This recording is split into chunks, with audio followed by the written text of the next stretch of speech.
Meus irmãos, boa tarde. Vamos dar início à nossa reunião. Vamos procurar nos harmonizarmos, vamos fazer uma prece para que nós possamos aproveitar a tarde. Sueli novamente aqui, com o compromisso que ela sempre tem, só falta na segunda, terça ou quando alguma coisa mais ocorre. Porque ela tem outro compromisso também, mas também defendendo a doutrina, falando sobre a doutrina em outro centro.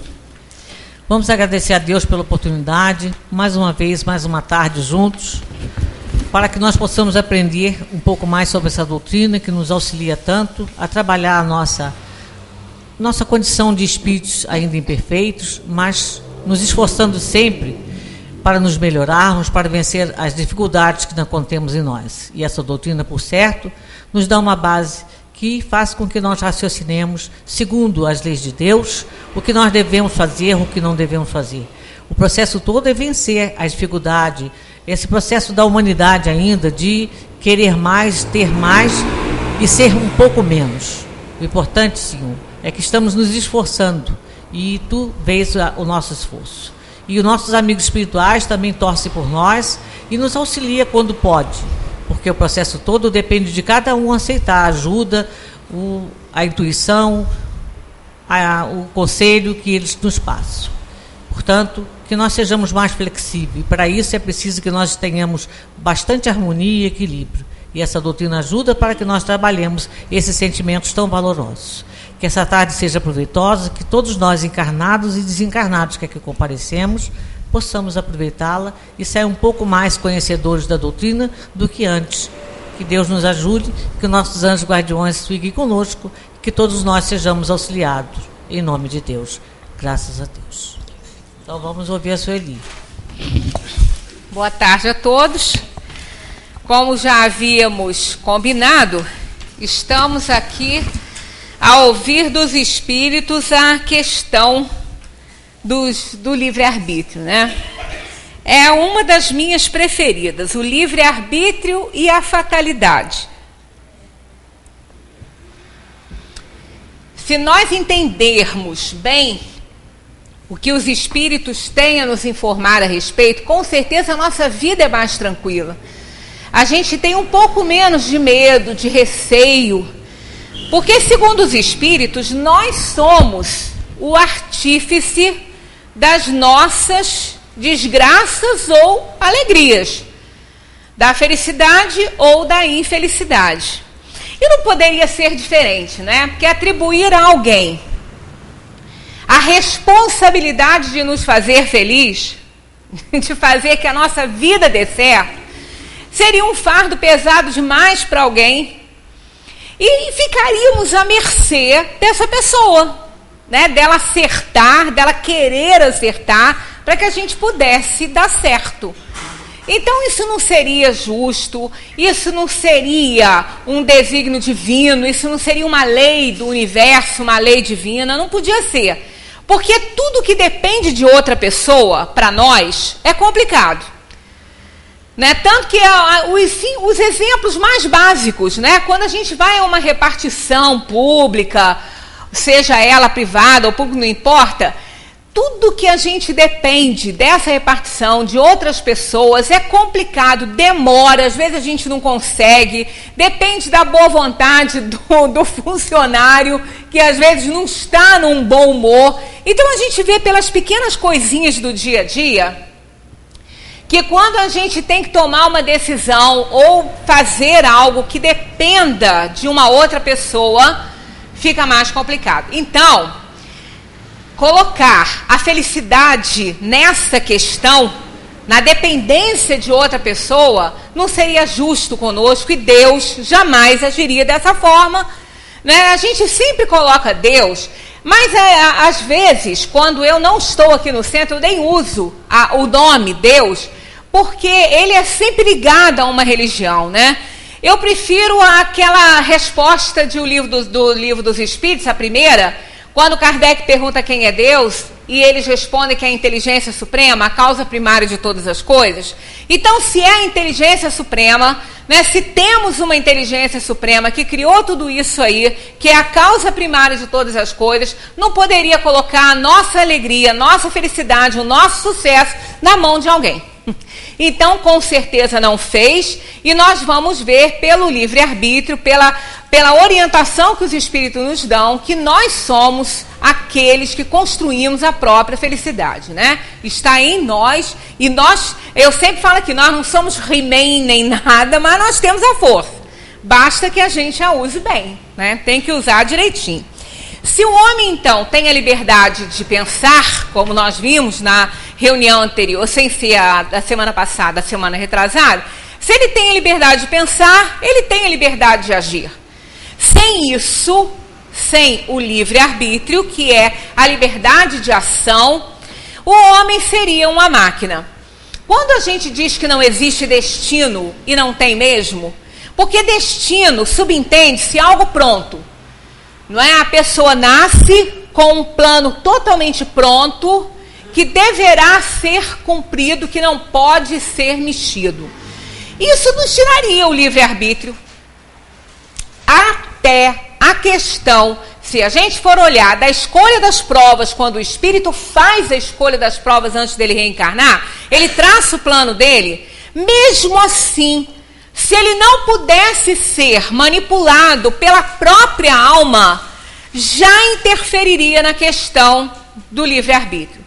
Então não é assim, quer dizer, não existe destino, não estamos destinados a nada, né? Não estamos com nada pronto, tudo vai depender da nossa ação. Claro que as outras pessoas, os outros personagens dessa história que nós estamos escrevendo, e cada um escreve a sua, é a protagonista da sua história, mas tem os personagens, todos eles estão envolvidos, mas não decidem. Não decidem. Ah, mas isso aí não está muito certo, não. Alguém pode estar pensando aí, quantas coisas eu quero fazer que eu não consigo, né? Então esse negócio de querer é poder e ser furado. Mais ou menos, mais ou menos. O querer é poder, mas o querer só é poder quando existe o saber. A pessoa também não vai querer coisas que estão longe da sua alçada, longe da sua competência, do seu conhecimento, que seria uma ingenuidade. Então, o querer é poder, sim, mas é necessário que exista o saber. Quem sabe, pode. Quem não sabe, não pode, ainda que queira. Sou eu que disse isso não, quem dera, foi Santo Agostinho que disse isso, né? E é uma realidade. Então, nós não temos a nossa vida não está destinada, de certa forma, como as pessoas pensam, que destino Deus escolheu e é isso aí, ninguém muda nada. Não é bem assim. Deus, quando criou o espírito, quando aquele princípio espiritual, passando pelos reinos da natureza, passou pelo reino mineral, passou pelo reino vegetal, passou pelo reino animal, chegou então ao final da sua evolução no reino dos animais inferiores, aí houve a transformação desse princípio espiritual em espírito humano. Isso foi feito pelo Criador, não sabemos como, né? Mas quando ele então criou o espírito a partir daquele princípio espiritual que veio sendo manipulado, evoluído, trabalhado em todos os reinos da natureza, por isso que aqui no Livro dos Espíritos está escrito do átomo ao arcanjo, porque o arcanjo mesmo, que é, digamos, o mensageiro puro, ele também começou por ser átomo. Então, desde que ele era átomo até essa caminhada aí, quer dizer, passando por todos os reinos, passou pelo reino animal, fez toda a evolução ali, aí Deus criou o espírito. Deus criou o espírito simples e ignorante. Não deu nada de conhecimento a ele. Ele trouxe dos outros reinos, de toda a caminhada que fez, muitas coisas que aprendeu. Mas quando chegou ali, foi entregue a ele o mais valioso dos bens, não é? A marca divina, Então, Deus fez o homem à sua imagem e semelhança. Criou o espírito humano, entregou a ele a sua marca. Que marca foi essa? A liberdade de escolher, o livre-arbítrio, que só o homem tem. Nos outros reinos não existe o livre-arbítrio. Os animais, por mais que possa parecer que eles escolham as coisas para eles, não é bem assim. O animal, instintivamente, ele escolhe para ele o que é melhor, mas por instinto. Ele não tem essa consciência. Não é? Tem um exemplo maravilhoso na mitologia grega, que segundo alguns historiadores, o Velho Testamento, o Novo, foi inspirado na mitologia grega. E se nós formos comparar o mito de Prometeu e Epimeteu com a Pandora, nós vamos ver que é mais ou menos a questão de Adão e Eva. É uma história baseada, que ela é mais antiga que a história de Adão e Eva. Né? Epimeteu e Prometeu eram considerados os deuses antigos. Antes reinavam na Terra esses deuses antigos, os titãs. E eles eram os personagens principais. Então foi dado a Epimeteu, quer dizer, as crianças foram feitas do barro, né? Como está lá na Bíblia que o homem veio do barro e tal. As crianças foram feitas da terra, da argila. E Epimeteu, que era irmão de Prometeu, que é Prometeu? Prometeu é aquele que vê antes, aquele que é prevenido. E o Epimeteu é aquele que vê depois, é o inconsequente. Então representa a humanidade isso aí. Aqueles que são prevenidos e aqueles que são inconsequentes. A inconsequência na pessoa de Epimeteu e a prevenção na pessoa de Prometeu. Então ficou estipulado que Epimeteu, aquele que é inconsequente, aquele que não se previne, desse àqueles seres as qualidades todas de que eles necessitariam para a vida. Então dotou os animais de alguns pelos para se aquecerem, penas para escaparem da água e todos os instintos necessários. Veneno para um, né, perspicácia para outro. E assim foi. Como ele não era previdente, ele gastou tudo. Tudo que ele tinha para oferecer, ele gastou. Quando chegou na hora do homem, não tinha nada para oferecer ao homem. E quem era previdente, que era Prometeu, ele teve que resolver o problema. Como ele resolveu? Roubou o fogo divino, numa carruagem imensa, ele foi até o sol, pegou o fogo divino e deu ao homem. E por isso ele foi muito castigado por Zeus. Ele foi aprisionado, foi preso. Como ele era imortal, ele não morria.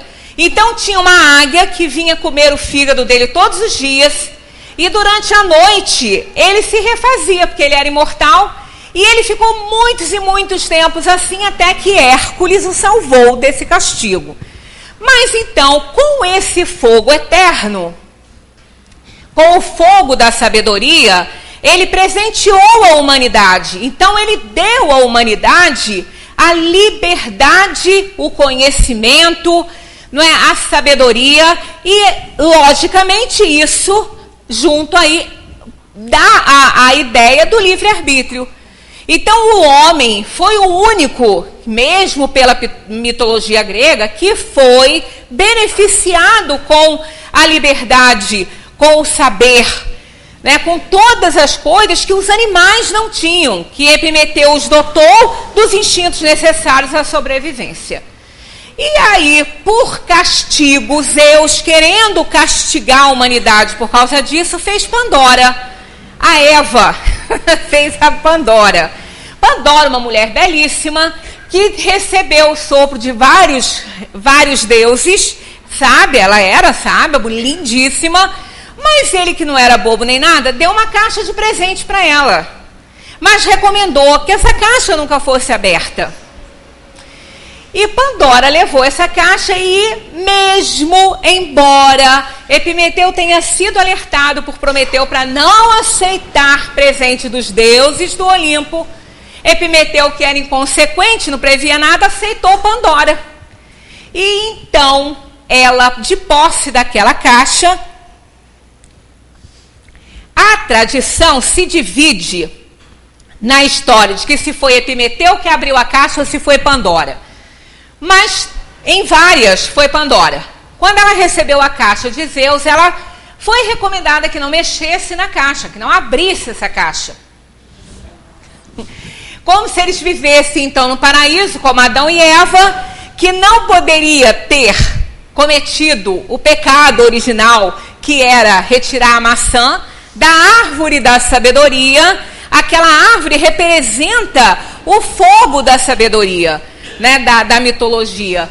Pandora resolveu abrir a caixa. Então, todos os males escaparam daquela caixa. Quando ela viu que as doenças, as desgraças, que tudo estava sendo escapado da caixa, ela fecha rapidinho a caixa e conseguiu reter ainda, para benefício da humanidade, o único bem que na caixa existia, que era a esperança. A única estrela, que era a esperança, ficou retida ali para que os homens pudessem, apesar de todos os males, tivessem esperança de melhora e de cura. Então, essa historinha, ela ilustra muito bem essa questão do livre-arbítrio, do presente, né, que o espírito humano recebeu de Deus quando foi criado à sua imagem e semelhança. A imagem e semelhança de Deus no poder de amar, no poder de criar e de escolher o que é melhor para si.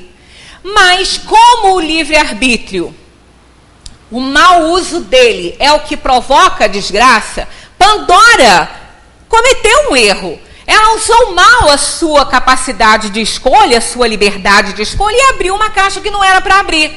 E os males todos escaparam, né? Ficando apenas a esperança. Quer dizer, a desobediência, simbolizada aí no ato de Pandora, está também em várias outras histórias, está em Eva também, né? E ali, naquele momento, Eva, então, ficou de posse do conhecimento, embora tenha arrumado para si um grande problema, que foram todos os males também, né, que ela arrumou para ela. E assim foi.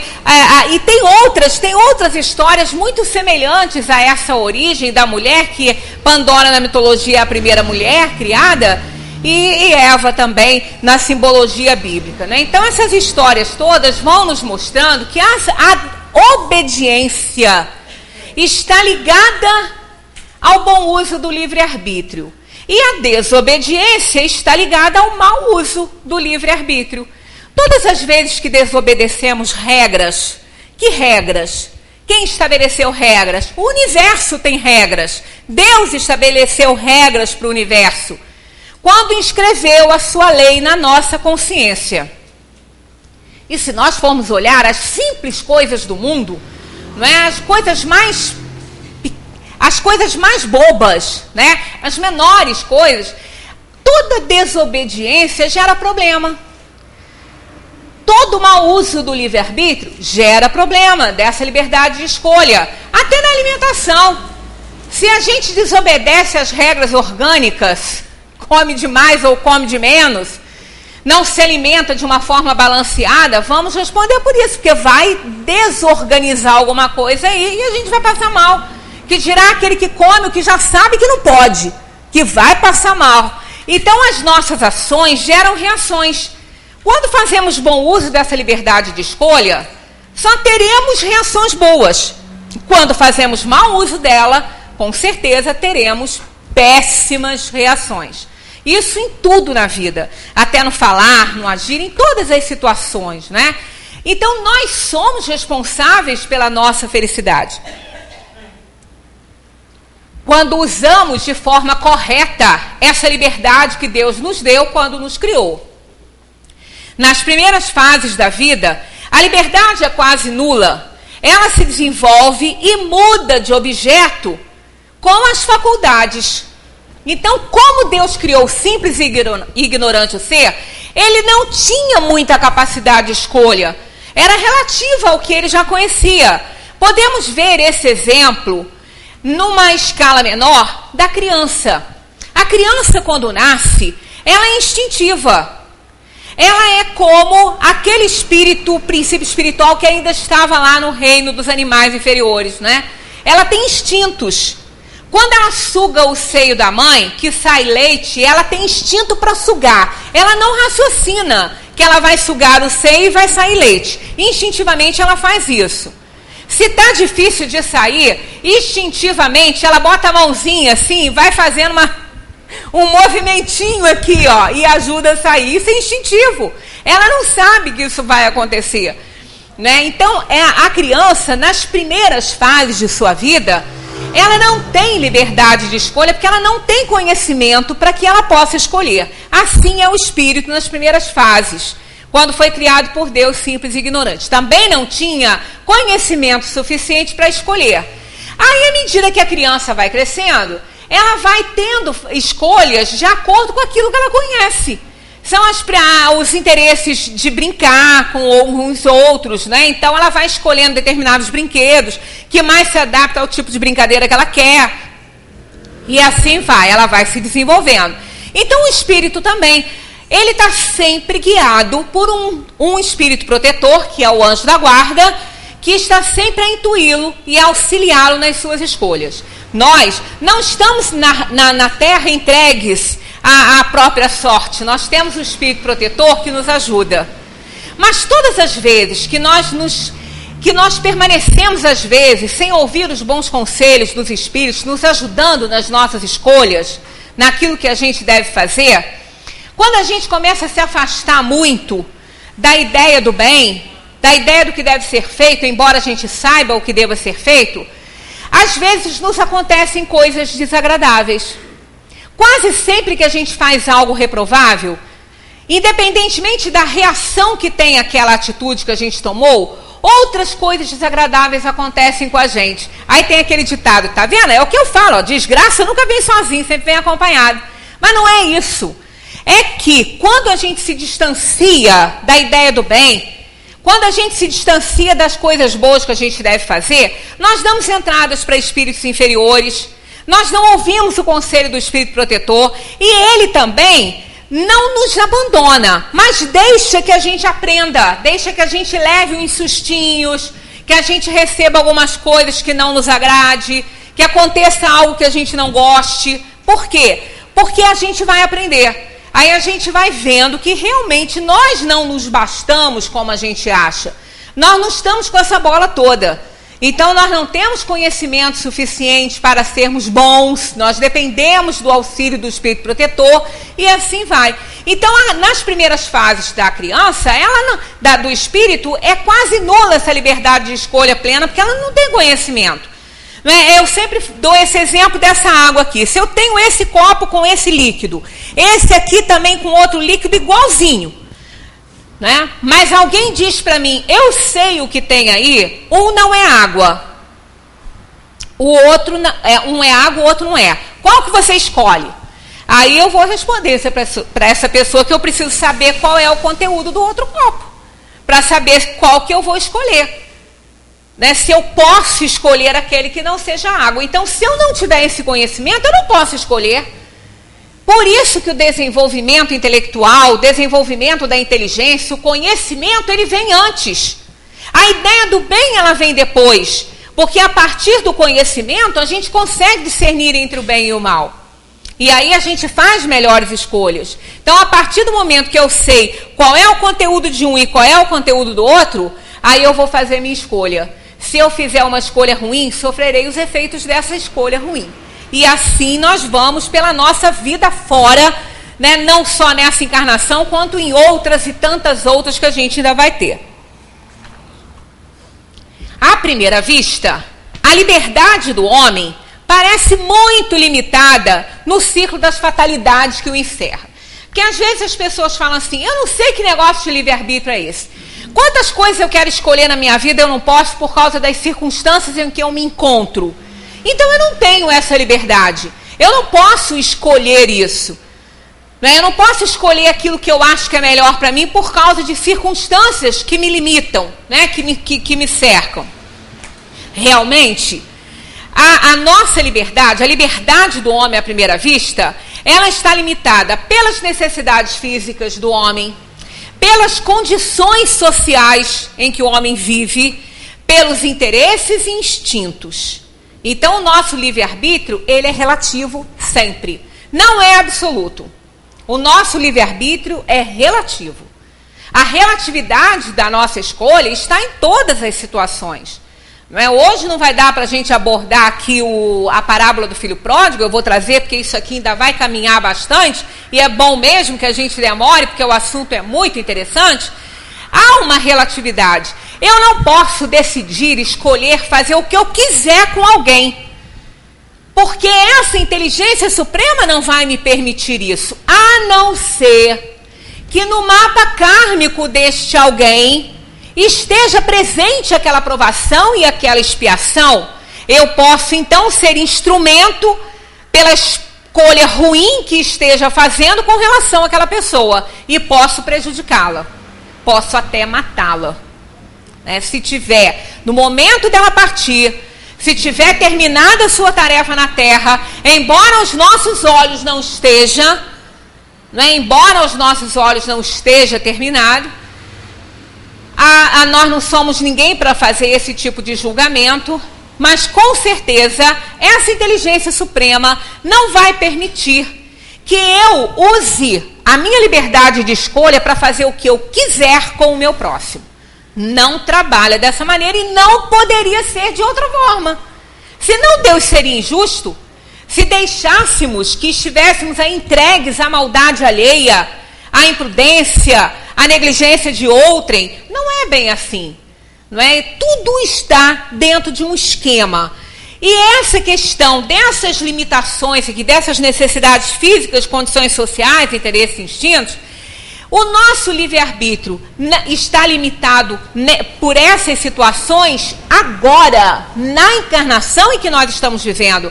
Mas quando o nosso livre-arbítrio não começou agora, ele não está agora funcionando, ele teve início para a atual encarnação, desde que começamos a escolher as provas que deveríamos passar na encarnação que temos hoje. Somos livres para fazer a nossa escolha, a escolha das provas, das provações e das expiações. O espírito desencarna, vai para a erraticidade. Quando ele sai do estado de perturbação que ele se encontra pela morte, pela dependência e imantação ainda com o corpo, quando ele desperta disso, ele começa a enxergar, ele tem visão plena do que ele fez, das maldades, das explorações, de tudo que ele cometeu na vida. Ele tem essa visão. Aí, o que ocorre? Ele vai fazer um balanço.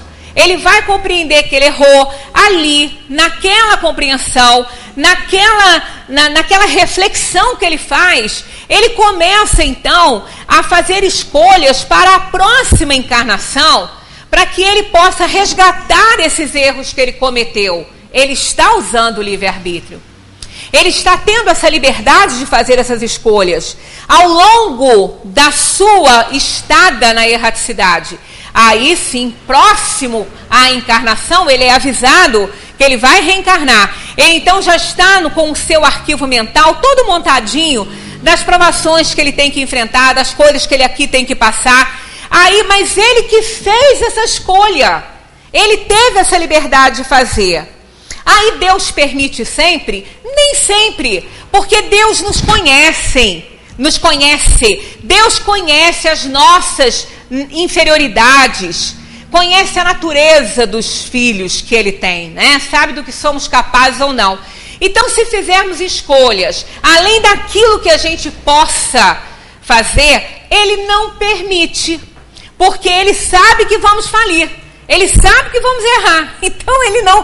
Aquela equipe de espíritos que nos ajuda nessa escolha vai nos orientar a não fazer aquela escolha, porque não vamos conseguir. Vamos ter uma queda na reencarnação. Por isso que funciona aquele ditado que Deus dá o frio conforme o cobertor que a gente tem. É verdade.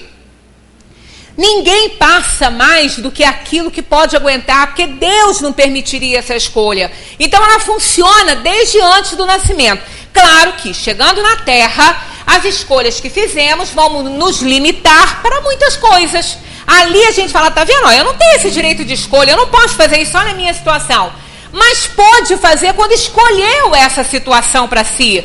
Quando escolheu essa situação, esse local de vida, essa cultura que nasceu. Então, foi uma escolha da alma que fez. Então, o livre-arbítrio funciona ali. Quer dizer, de certa forma, nós estamos limitados na atual encarnação para muitas escolhas, mas não estávamos limitados quando fizemos a escolha das provas que aqui viríamos passar. Então, a liberdade que Deus nos dá é sempre suficiente para permitir que a alma quebre este círculo e escape às forças opressoras. Até quando escolhemos uma provação na nossa vida, chegando aqui na Terra, nós ainda podemos mexer nesse plano. Nós temos essa liberdade. A única coisa que a gente não vai conseguir fazer é adiar as provações e as expiações para sempre. Isso a gente não pode fazer. Mas nós podemos adiar pelo menos dessa encarnação para outras. Então, algumas coisas que a gente está vendo que não está dando certo, eu mudei, vou mudar esse plano aqui na minha vida que isso não está certo. Inconscientemente, claro, porque conscientemente a gente não sabe nem que escolheu, né? A gente não tem essa ideia. Tanto que quando a gente fala que a pessoa escolheu, a pessoa fica até, tá pensando que eu sou doida, eu ia escolher esse negócio aí para mim? Escolheu porque na visão de espírito era diferente os valores que as pessoas tinham, né? Que as almas têm. Quando chega no mundo, tá aí com a capa carnal, sobre os prazeres desse mundo que nós adoramos, que gostamos muito, e não queremos ficar sem eles. Aí sim, a gente não pode acreditar que aceitou, ou pelo menos que escolheu determinadas coisas. Porque quando a gente não escolhe, a gente aceita a escolha que foi feita para nós, porque é o melhor e a gente sabe disso. Então, o livre-arbítrio é uma realidade na nossa vida, seja no mundo encarnado ou ainda na erraticidade. É necessário, sobretudo, o conhecimento para que a gente possa escolher. Por isso que quando a alma está no período de erraticidade, que ele está na erraticidade, o que é isso, erraticidade? Né? Erraticidade é o período entre uma encarnação e outra. Ela está fora da carne, ela está fora da matéria, ela está na dimensão dos espíritos. Ali ela tem visão plena, porque nada entrava a visão da alma. Então ela sabe perfeitamente o que fez e ela avalia com muita lucidez o que fez. Se não avaliar, os espíritos vão auxiliá-lo, o espírito protetor vai auxiliá-lo. E isso acontece no estado de vigília também. Os antigos não dizem pra gente que o travesseiro é um excelente conselheiro? Sabe por quê? Quando a gente dorme, só o corpo que dorme, a alma não dorme, a alma se emancipa. Aí a gente entra em contato com o espírito protetor, que vai nos esclarecer muitas coisas, que vai elucidar para nós a situação em que nós estamos passando. E aí a gente entende, poxa, eu estou passando por isso, que eu fiz isso, eu fiz aquilo. Aí quando vem para o corpo, não lembra, mas tem uma vaga lembrança de alguma coisa boa ter acontecido, e aquele problema que era grandão quando foi deitar, ficou tão pequenininho que a gente ao acordar fala, poxa, como é que eu estava tão preocupada com isso ontem, isso é uma bobagem. Né? Então, isso é o quê? É a orientação do anjo da guarda, é a orientação do espírito protetor que nos ajuda a vencer as nossas dificuldades. E nos dá esse conhecimento. Olha, você está passando isso por causa disso. A gente não precisa recorrer à terapia de vidas passadas, ou até dessa mesmo, não precisa não. Nos nossos sonhos a gente recebe essa orientação dos espíritos que nos acalma e nos faz vencer as dificuldades que a gente está passando. Agora, como Jesus dizia para os discípulos, é necessário olhos de ver e ouvidos de ouvir. Fazer ouvido de mercador para os problemas que acontecem com a gente não vai receber resposta nenhuma, né? Quer dizer, recebe, mas não entende. Então, a liberdade implica poder escolher entre as coisas que se conhece. Aquilo que não conheço, não posso escolher. O conhecimento do mal, olha que importante isso aqui. O conhecimento do mal assegura a virtude da opção pelo bem, que também nos é dado conhecer. Daí decorrem as restrições a uma liberdade desenfreada. Nós fomos criados para a liberdade plena. Mas só poderemos ter liberdade plena quando também tivermos responsabilidade plena, porque uma coisa está ligada à outra. Então, olha, isso é de um valor enorme. O conhecimento do mal assegura a virtude da opção pelo bem.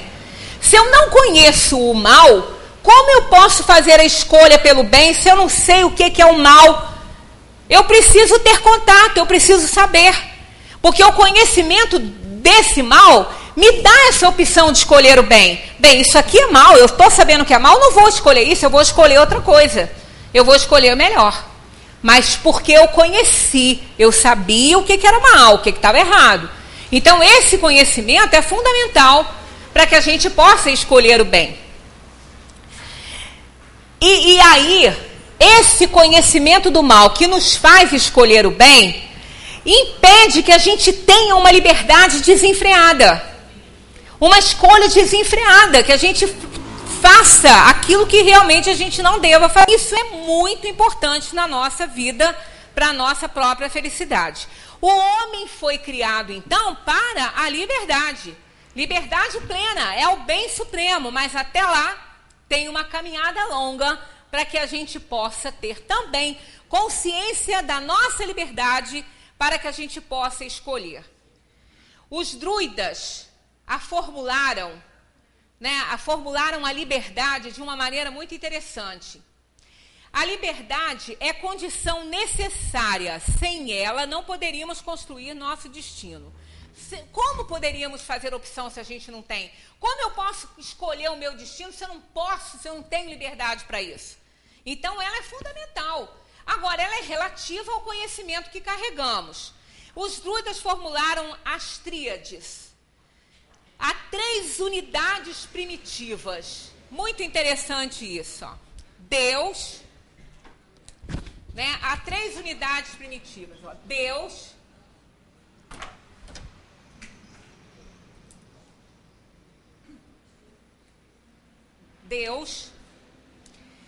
luz e liberdade. Por que Deus vem primeiro? Deus vem primeiro porque é a causa primária de todas as coisas. Sem Deus não teríamos vida, não estaríamos nem aqui. Então, Deus, o que vem depois? Vamos fazer um caminho. Vem a luz. O que é a luz? É o conhecimento. É o fogo sagrado. É a luz, é o conhecimento que provém de Deus em todo o universo, em todos os reinos da natureza. E esse conhecimento vai levar à liberdade. Conhecereis a verdade e a liberdade os libertará. Né? Então, isso foi Jesus. Conhecereis a verdade e a verdade vos libertará. Não é? Aí, como falou o nosso filósofo preferido, Sócrates? Conhece-te a ti mesmo. Aquele que se conhece, que sabe as verdades sobre si, tem uma chance muito maior de acertar do que aquele que não se conhece. Aquele que acha que é muito bom, que é a melhor pessoa do mundo, que não erra, ele já está errando só em pensar isso. Não é? Então, o conhecimento dos erros. Por isso que nós não devemos nos humilhar a nós mesmos, porque assim, mas eu sou assim, eu sou egoísta, eu sou vaidoso, eu sou ciumento. Graças a Deus que você viu isso tudo.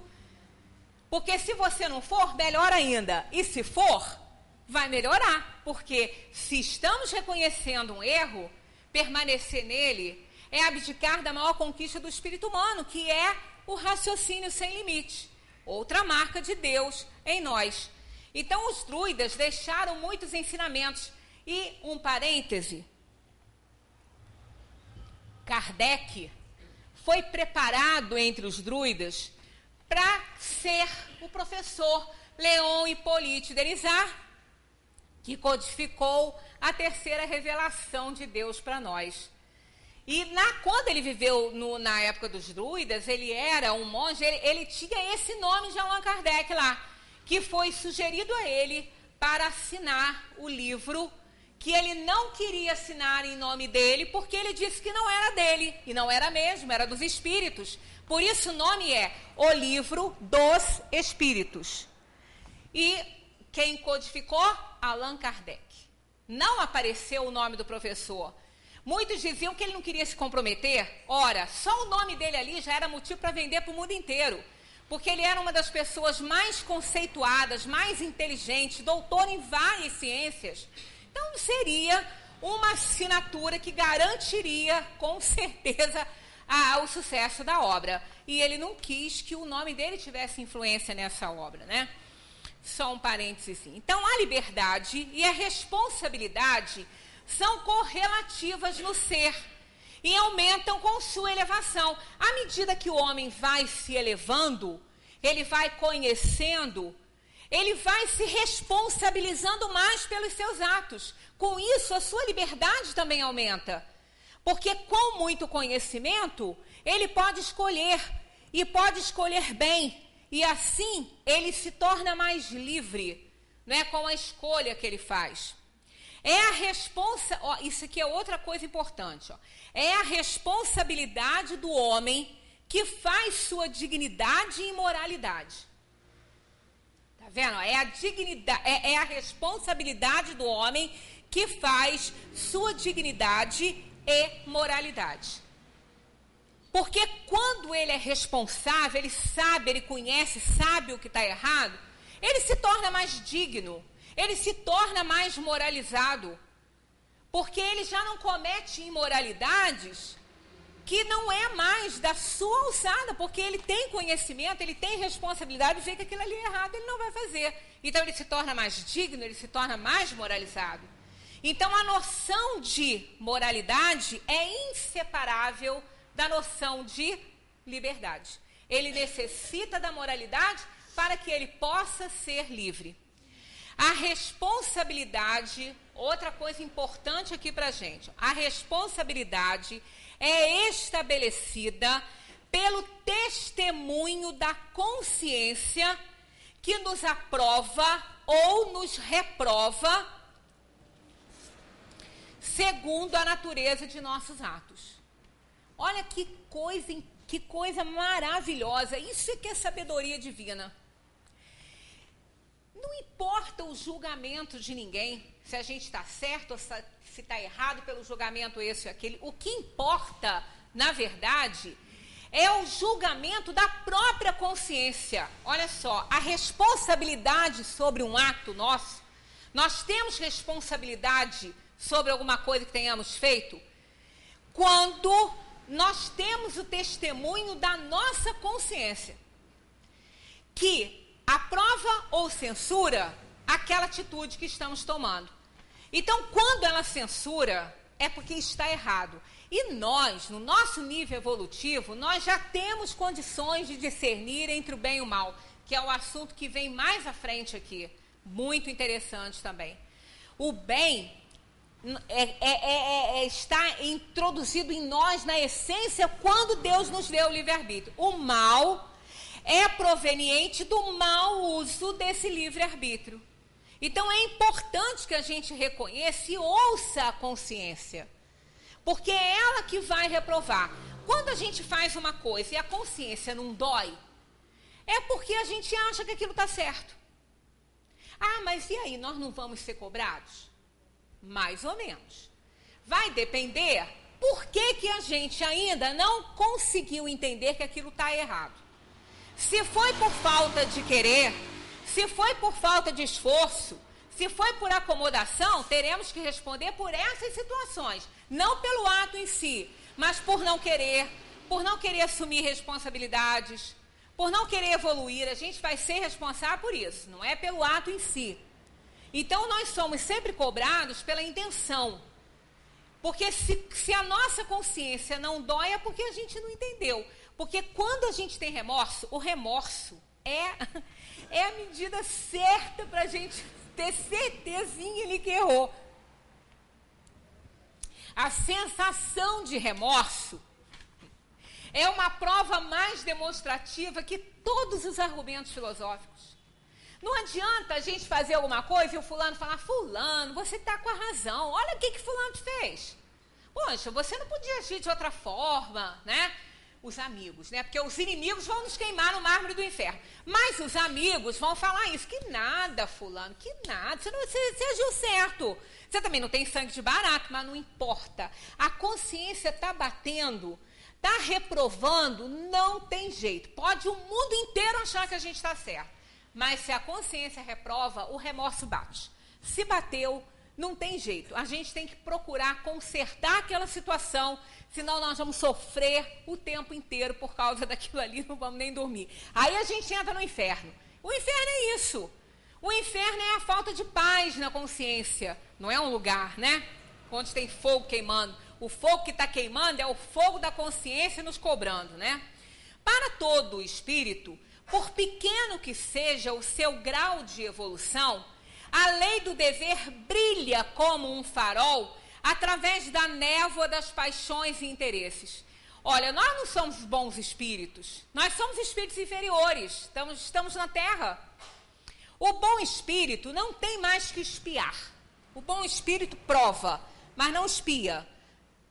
A diferença entre as duas, a gente sempre repete aqui, é que na expiação, o espírito paga uma dívida. Ele resgata um passado delituoso. E na provação é para frente. A expiação é para trás. E a provação é para frente. A expiação ele resgata uma dívida passada. E a provação ele se prepara para um futuro melhor. É quando ele vem para a Terra, sofre algo e prova para si mesmo. Não é para Deus, não, é para nós. Porque Deus sabe quem somos. Deus sabe o que a gente vai fazer, se a gente vai ter queda ou não. Ele sabe, conhece melhor do que ninguém a natureza humana, a natureza do espírito que ele mesmo criou, ele sabe. Então as provações são para provar para nós mesmos que nós estamos melhores, porque Deus já sabe disso. Mas nós precisamos disso, né? E a expiação. Aí, quer dizer, o espírito que está encarnado num mundo de provação e expiação, bom ele ainda não é. Ele pode não ser malévolo, ele pode não ser atroz, ele pode não ser uma pessoa, né, totalmente reprovada aí pela sociedade, mas bonzinho também ele não é. Ele ainda tem paixões, ele ainda tem egoísmo, ele ainda tem vícios, inferioridades. Então ele está aqui num mundo bastante inferior, então bonzinho com certeza ele não é. Mas por menor que ele seja, nesse mundo de provação e expiação que não é o primitivo, que tem outro antes desse, para espíritos mais inferiores, ele já sabe o que é certo e errado. O que impede muitas vezes ele de acertar? Os próprios interesses. Porque ele é bonzinho, mas não pisa no calo. Não interfira nos interesses, porque aí vai despertar a fera que existe adormecida ali. Então isso aí prova que bonzinho nós ainda não somos. Então, por menor que a gente seja, a névoa, né, tá assim atrás da névoa, o bem que a gente pode alcançar para a gente poder fazer escolhas melhores, né? Por isso vemos todos os dias, e isso a gente vê muito por aí, todos os dias a gente vê e sabe, da mesma maneira que a gente ouve noticiário que só traz desgraça, só traz coisas horrorosas feitas pelo homem, reprovadas por Deus, atitudes indignas do reino da inteligência superior, porque no reino da inteligência inferior não tem erro nem crueldade, né? Mesmo assim, com tantas notícias ruins, a gente sempre ouve alguma coisa de alguém, sempre há homens nas posições mais humildes e difíceis preferirem aceitar provações duríssimas a se abaixarem a cometer atos indignos. Né? Não é raro quando a gente vê uma pessoa achar um pacote de dinheiro e entregar. Né? Como a gente tem visto, talvez isso em pessoas simples que com certeza precisariam muito daquilo ali. Não era para supérfluo, não. É para necessidade básica de vida. Né? Então, a gente encontra muito isso. Isso prova que realmente todo ser, independentemente da sua posição social, né, do seu conhecimento, dos seus conhecimentos acadêmicos, né, da sua informação universitária, ele tem formação de educação, ele tem moralidade, E ele então prefere sofrer as dificuldades do que cometer atos indignos. Porque essa educação é nata nele. Ou a família passou, ou ele já trouxe isso. Porque academia, universidade, não faz ninguém ser educado na vida. Se fizesse, o mundo estaria ótimo, porque não nos faltam doutores, né? Não nos faltam pessoas extremamente intelectualizadas. As Nações Unidas já tinham resolvido o problema do mundo, porque lá não tem nenhum ignorante. Lá não tem nenhuma pessoa que não tenha formação de mestrado lá, né, de universitário. Então, a gente vê que não é. Nós podemos ter, naquele jardineiro da nossa casa, naquele auxiliar doméstico, uma pessoa extremamente moralizada, evoluída, que na atual encarnação, precisando de desenvolver outras coisas, não aparece, né, o tanto de valor que essa pessoa possa ter aos olhos do mundo. Então, por menor que a gente seja, a gente sabe muito bem fazer a diferença aí entre o bem e o mal. Se a liberdade humana é restrita, está pelo menos em via de perfeito desenvolvimento, porque o progresso não é outra coisa mais do que a extensão do livre-arbítrio no indivíduo e na coletividade. Isso é o progresso. O progresso é a capacidade de fazer boas escolhas que o indivíduo tem. E assim ele influencia toda a comunidade.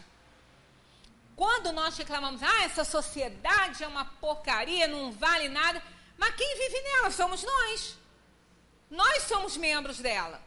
Né? Então, se cada um fizer a sua reforma, ela se tornará uma sociedade legal.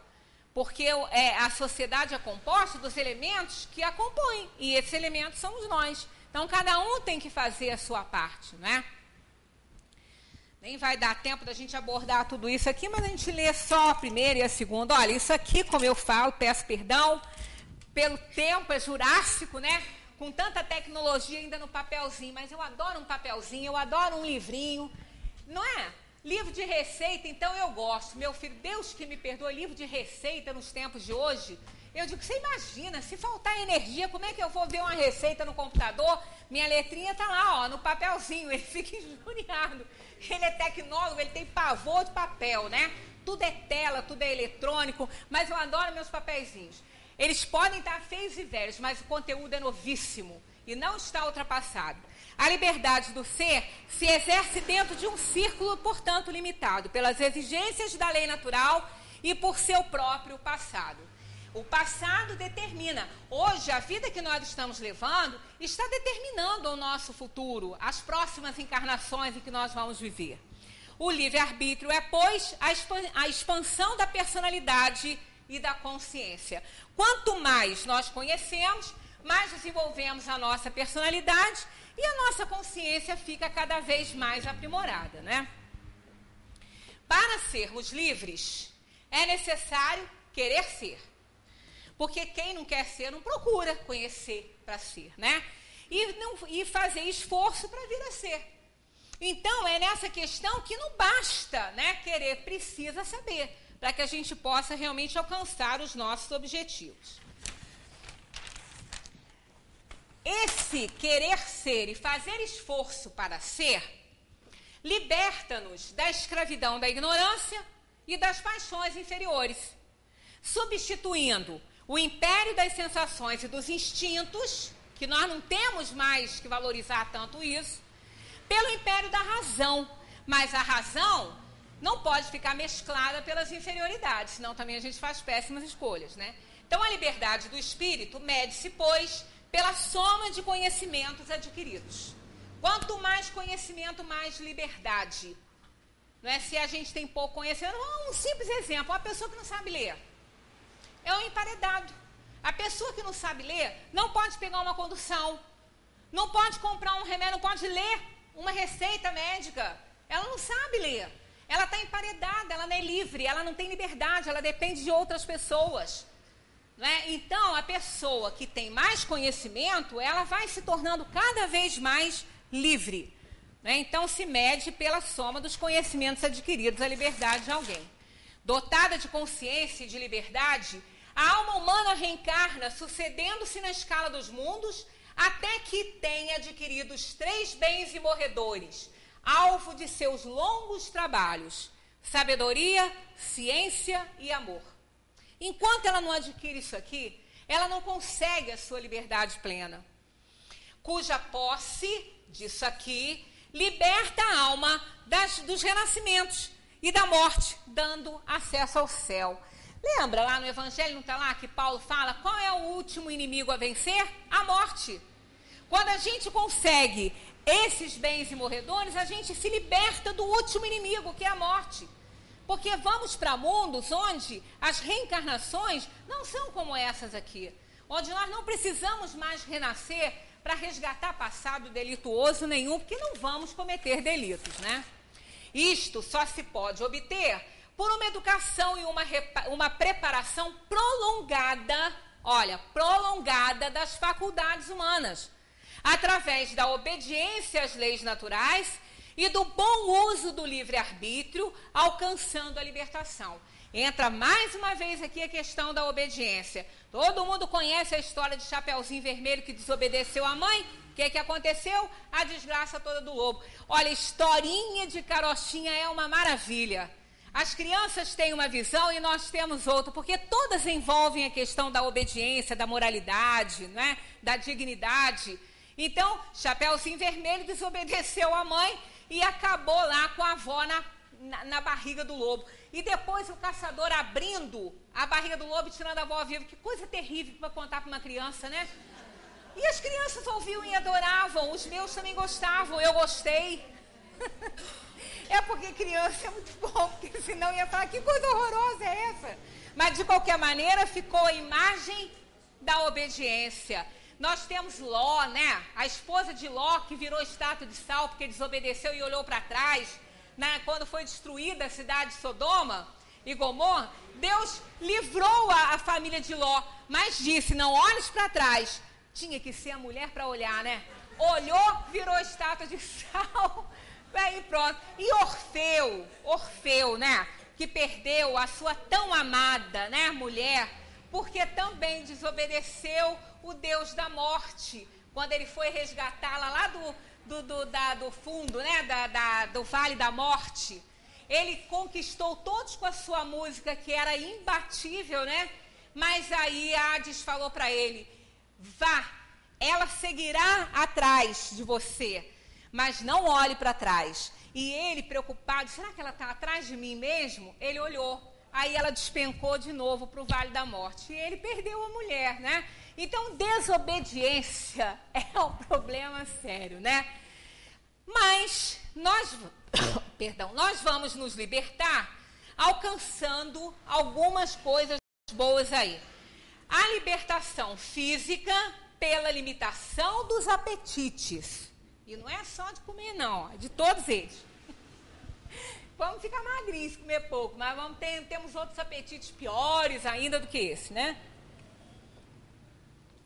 A libertação intelectual pela conquista da verdade e a libertação moral pela conquista da virtude. Aí nós vamos realmente nos libertar.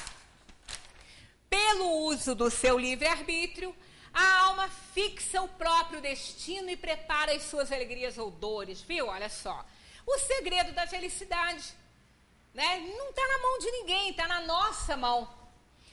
Jamais, porém, no curso de sua marcha, lhe será negado o socorro divino, desde que em si desperte a vontade de acertar, pois um bom espírito pode correr em seu auxílio, mas não pode influir sobre ele a ponto de subjugar-lhe a vontade. A gente fala assim, mas espírito inferior não causa subjugação, bota a pessoa doida e até mata, até a pessoa morre? Mas isso é o espírito inferior. Mas o espírito superior sabe que não pode interferir no livre-arbítrio de ninguém. Eles sabem disso, então eles ajudam, mas não impedem. A maior prova de que nem Deus interfere no livre-arbítrio, porque ele não pode? Claro que pode, ele que deu, ele que criou, mas ele não vai derrogar a própria lei. É o suicídio. Porque se ele interferisse, não haveria suicídio, porque ele é soberanamente justo e bom, onipotente, onipresente e onisciente. Então, como que ele permite um filho dele se matar se ele sabe que ele poderia evitar isso? Mas ele deu livre-arbítrio. Então, muitos somos assistidos, muitos somos socorridos, todos somos.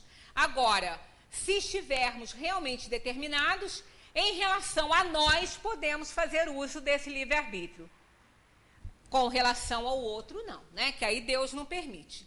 Então, jamais vai nos faltar o socorro divino. Desde que em si o Espírito pode correr em seu auxílio, mas não pode influir sobre ele. Mas ele tem que ter, vontade. Desde que em si desperte a vontade de acertar. Se ele não tiver vontade de acertar, não adianta. Auxiliar aquele que não quer ser auxiliado não é possível. Nós não podemos pensar por ele. A gente vai até onde pode. Tanto que lá na página do Evangelho segundo o Espiritismo tem uma maravilhosa abordagem sobre o dever, onde começa e onde termina. Onde começa o dever? O dever começa quando ameaçamos a felicidade de alguém. Onde termina? Quando não queiras que ninguém transponha com relação a ti.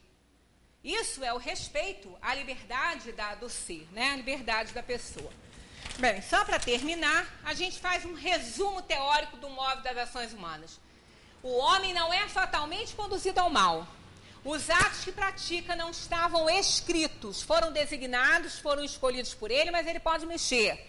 Os crimes que comete não são resultados de um decreto do destino, não existe ninguém destinado a fazer mal para ninguém. É sempre livre de agir como quiser. Os arrastamentos existem, mas não são irresistíveis. O livre-arbítrio existe no estado de espírito com a escolha das existências e das provas, o que nós falamos lá no início. E no estado corpóreo, com a faculdade de ceder ou resistir aos arrastamentos a que voluntariamente estamos submetidos. Então, aqui no mundo, o espírito faz a escolha das provas, mas ele ainda é livre para ele escolher a maneira como ele vai agir diante das provas que ele escolheu. Ele é livre até para isso. Sempre lembrando que ele não vai ficar isento dos problemas que ele tem que resgatar, das suas responsabilidades. Ele pode adiar, não vai se isentar, mas adiar ele pode, quando ele se sentir mais fortalecido. Mas sempre vai prestar conta daquilo que ele deixou de fazer de bom e do mal que ele fez nesse mundo. Que a gente possa atentar bastante para as nossas atitudes, porque cada ação carrega uma reação.